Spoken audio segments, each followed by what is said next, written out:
দীর্ঘ 2.5 মাস পর আমার মামা বাংলাদেশ থেকে ছুটি কাটিয়ে আবারও আমাদের মাঝে ফিরে এসেছেন। মামার অনুভূতিটা বুঝি যে উনি কত সুন্দর করে এবং কত ভালো করে দিনগুলো কাটিয়েছেন বাংলাদেশ। মামা, কেমন লাগলো গো বাংলাদেশ? তুমি 2.5 মাস ছুটিতে কাটাই আসলে আমাদের মাঝে, কেমন হইলো? আসসালামু আলাইকুম রহমতুল্লাহি বারাকাতু।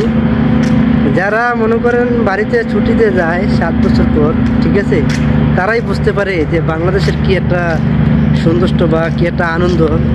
যে ঈদটা সামনে করে আমি বাড়িতে গেছি, ঈদের চেয়ে বেশি গেছি যখন আমার মারা আমি পাইছি, ঠিক আছে, আমার কাছে, ঠিক আছে, 7 বছর পরে, ঠিক আছে। আমার মা তো মনে করেন অনেক খুশি বাড়িতে গেছে মতন।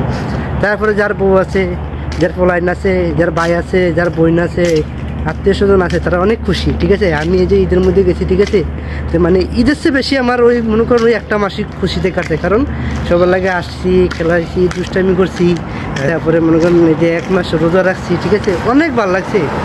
যারা বাড়িতে যাননি তারাই বুঝতে পারেন না যে বাড়ির কি ফিলটা হারাইছে না তোলা। আপনারা বাড়িতে যান তাহলেই বুঝতে পারবেন, ঠিক আছে। যার মনে করেন মার জন্য ভালোবাসা নাই, ঠিক আছে, তার দুনিয়াতে কোনো কিছুই নাই, ঠিক আছে। যে পরের কথা বলি না মনে করো লড়াচড়া করে, তারা কোনো দিন না। মা সবচেয়ে বড় প্রিয়, বউ বলো, পোলাইন বলো, ভাই বোন, যত কিছুই বলো, মার মতন আপন দুনিয়াতে কিছুই নেই। মায়ের নিজে না খায়া, ঠিক আছে, পোলারে খাওয়ায়, ঠিক আছে, সেটার নাম হচ্ছে মা, ঠিক আছে।